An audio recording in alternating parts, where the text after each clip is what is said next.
Welcome to Thermodynamics Part 3. This is actually our last part in this chapter, and we're going to relate Gibbs free energy to equilibrium constant. And we're also going to bring back reaction quotient, which I know you guys have missed. So here are our objectives for today. We're going to understand chemical potential. So we have talked about this transfer of energy between reactants and products and whether something is spontaneous or non-spontaneous. So now we're going to take it and we're going to talk about actually the theoretical limit of the energy that a chemical reaction can produce.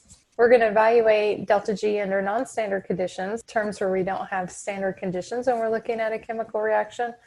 We're going to relate delta G and K, which is our equilibrium constant. And then we're also going to talk briefly about what happens when you do some graphical analysis. Oftentimes in the lab, some equilibrium reactions will graph that data, and that's going to allow us to determine the heat of the reaction as well as the entropy of the reaction. And there's some handy equations to have that will allow you to relate those things. So that before we start, we'll just do a little bit of review. All right, so remember we are talking about our three thermodynamic values now. We have delta G, which is Gibbs free energy, and delta G relates the enthalpy of the system to the entropy of the system. And we're going to be looking at systems and where temperature is going to be a factor here. So temperature is going to weight the value of entropy on that system. Forgot my S there. Okay, so let's look at some reactions. Let's look at dinitrogen monoxide gas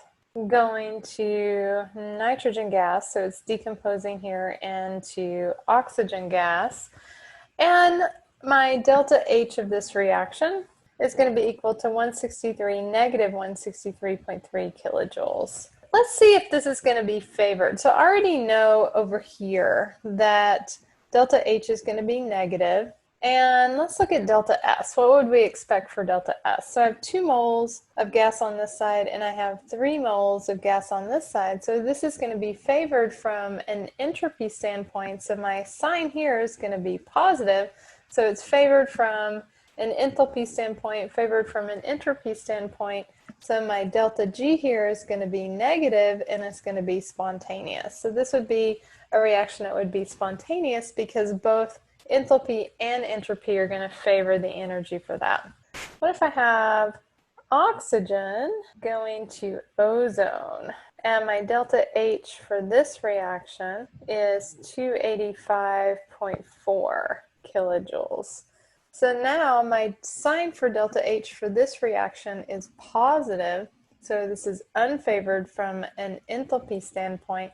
And if I look at an entropy standpoint, I have 3 moles of gas on this side, 2 moles of gas on this side. So that's going to make my entropy also is going to unfavor. So that's going to be a negative. So remember, these signs are opposite when they favor and opposite when they unfavor. So that means that my spontaneity, if this is positive and this is a negative of a negative is going to make that positive. So this is going to be positive at all temperatures and it's going to be non-spontaneous. If I have an endothermic reaction and I'm unfavored from an entropy standpoint, I'm always going to be non-spontaneous. It doesn't matter what the temperature is. If I'm exothermic and I'm favoring the entropy, then it's going to be spontaneous at all temperatures. Where temperature really comes into play is when you have differing signs. So for instance, here my delta H of this reaction is negative 601 kilojoules. So my delta H here is negative, meaning it's going to be favored. But if I look at my entropy, I'm going from a liquid to a solid. So that's going to be unfavored from an entropy standpoint, so it's also going to be negative. So if I look at delta G and I want to know is it going to be spontaneous or not, it's going to depend, and it's going to depend on the temperature. So in this case, I'm temperature dependent. At high temperatures, then it's going to take this negative value and that's going to increase. Right, because as temperature goes up, this whole thing here is going to go up. And so does my unfavoring from an entropy standpoint. So as this goes up, this becomes more and more weighted. And remember, when I put this into my equation up here, this whole thing is a negative. A negative makes this entire thing positive, which is eventually going to be more positive than this negative here, which is going to make this positive. So at really high temperatures, this is going to be non-spontaneous. So the only time this will be spontaneous is at low temperatures to unweight that entropy component. If I look at the reverse, let's liquid water going to gas, so I'm evaporating. We know that this is going to be an endothermic reaction. This is my values here. And I'm going from a liquid to a gas, so my delta S value is going to be favored. So this is going to be a positive. My delta H is also a positive. And now it's still going to be temperature dependent on whether it's going to be spontaneous or not. But unlike up here at high temperatures, my T delta S value is going to increase. So more negative, because this is positive and this whole thing when I put it in becomes negative. So it's more negative. So it's going to eventually outweigh the unfavoring of the enthalpy here and make it spontaneous. So at high temperatures it's going to be spontaneous. So if they are both the same sign, I'm going to have to look at the temperature to determine if it's going to be spontaneous or non-spontaneous. And then we also talked about all the various ways that we could calculate delta G. So this table here, which is also in your equation quick sheet, kind of summarizes when things are, depending upon your sign for enthalpy and entropy, when it's going to be spontaneous. And so these are the examples we just did together. And remember, there's three ways that we can calculate delta G. One is we can use this equation, we can find the values for H and S and calculate G that way from our tabulated data. We can go to our tabulated data and just grab Gibbs free energies of formations and find it, or we can look at individual reactions and then use the delta G's for those individual reactions to add up to your delta G total. And we did these in our calculations, so I'm not going to spend any time on these here.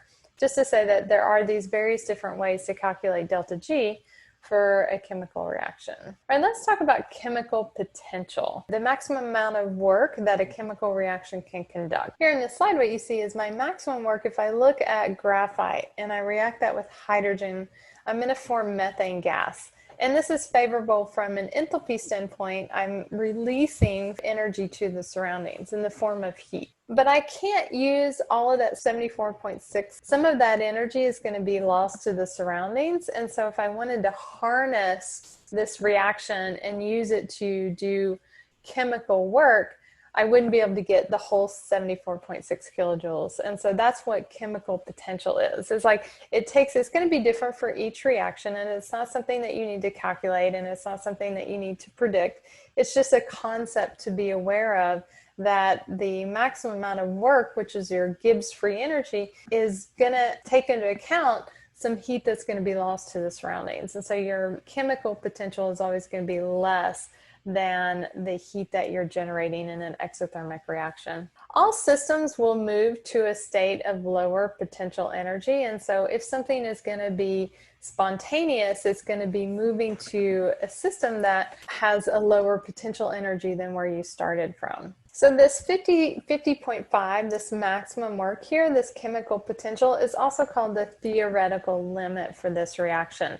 And most reactions will never reach their theoretical limit.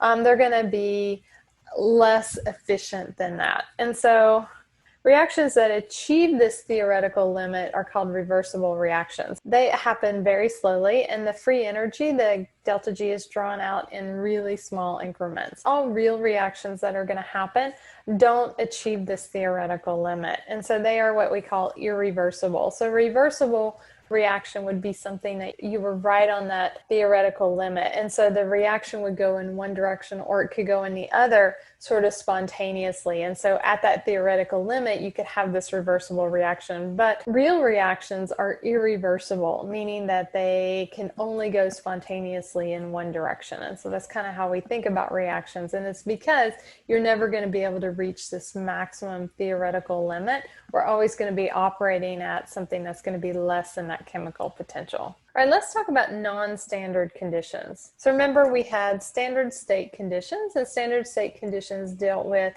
if I had a gas, that would be 1 atmosphere of pressure. If I had a solution, that would be 1 molarity of my solution. All my products would be in their normal pure states. So what happens if I have non-standard conditions? Now your free energy is not going to equal your standard free energy. And so we have another equation that allows us to relate our free energy to our standard state free energy in terms of Q, which is our reaction quotient, and K, which is our equilibrium constant. So the reason that this is important is because the majority of the chemical reactions that happen are going to be under non-standard conditions. And so we can't just pluck a delta G value, calculate it, and apply it to our chemical reaction if we're not under standard conditions. So the first thing is I'm going to find what that delta G would be under ideal conditions, and then I'm going to find which direction my reaction is actually going. And I'm going to use that by looking at Q, which remember is my reaction quotient. And we've used it a couple of times now. So Q, if I do QP, that means I'm looking at a gas, and QC, that means I have a solution, and it's in concentrations of molarity. So if I have something that's other than 1 molarity, I'm going to find Q, then plug it into here. Or I could look at K, and that looks like this. They look very similar, where K now is my equilibrium constant. A couple of things. At equilibrium, delta G is going to be equal to 0 at equilibrium. This is my non-standard delta G. So at equilibrium, this equation comes down, and it's now this equation, which allows me to relate directly my standard free energy to the equilibrium constant. So if I want to relate delta G and K, okay, I want to relate free energy and equilibrium constant. So if my K is 1, then my delta G is going to be 0, we just talked about up here, and I'm at equilibrium. If K is less than 1, now remember, if K is less than 1, then that means that I'm favoring the reactant side. So the extent of that reaction is not going to be very much. So we're talking about K values like 10 to the minus third, 10 to the minus fourth, 10 to the minus 15. Right? These are going to be really small. Then G is going to be positive. That means it's going to be spontaneous only in the reverse direction. So if I have A plus B goes to C, and I have it written in this direction, this is going to be non-spontaneous this way if my K is less than 1. So I would rewrite my equation, C goes to A plus B. This is going to be spontaneous, right? And in this case, my K would be greater than 1. So if I reverse it, remember I take 1 over K. So if K is less than 1, it's spontaneous only in the reverse direction. If K is greater than 1, then delta G is going to be negative, and it's going to be spontaneous only in the forward direction. And then if K equals 1, delta G is 0, and I'm at equilibrium. We're going to do some calculations with these in our Zoom meeting just to show you how we're going to be working through these. In this equation here, R is your ideal gas constant, but R is in units of energy, so it's 8.314 joule mole Kelvin. So this is how you're going to get your units of energy, and then remember delta G is going to be always given in units of kilojoules, so you're going to need to make that unit conversion there. Okay, because equilibrium reactions are temperature dependent, then that's where your temperature, so this is the ideal gas constant, this is temperature, and that's going to affect your equilibrium. Now the last little bit I wanted to cover, and like I said, most of this material we're going to do together when we are working on our calculations. But the last thing I wanted to just talk about graphical analysis. So if I wanted to graph some data, delta G, delta H minus T delta S, and I can combine that with delta G equals negative RT ln K. So I can combine these two together. And what I get is, because they both equal delta G, so I'm going to take these and I'm going to equal them to each other. So I get negative RT ln K equals delta H minus T delta S. So now I have a scenario where I can relate my equilibrium constant directly to my enthalpy and my entropy of a reaction. And if I rearrange this to get my y equals mx plus b format, that's going to look like this. ln of k equals over r 1 over t, and remember your t is going to be in Kelvin, plus delta s over r. So I could graph this. This is going to give me my slope here, going to give me a negative slope, and then this would be my y-intercept.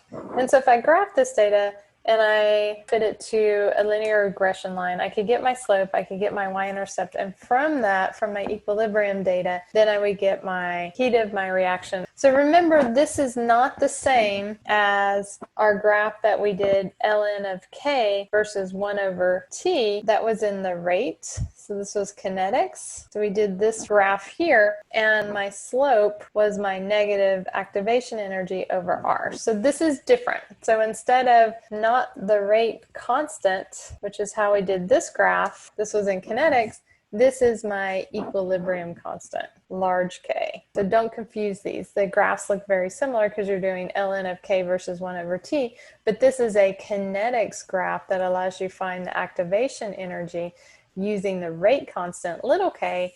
This is a thermodynamic evaluation using the equilibrium constant, not a kinetic plot. And if you just have 2 points, we could also do a 2-point, and that would look like this. ln large K, this is going to look very similar to what you've seen before, negative delta H over R, 1 over T2 minus 1 over T1. So if I only had 2 points, I could use this equation here and get my heat of my reaction. I wouldn't have to graph it. So this would be my 2-point formula. Obviously, this is always going to be better because your slope is going to give you a better representation of the data that you have that's going into this.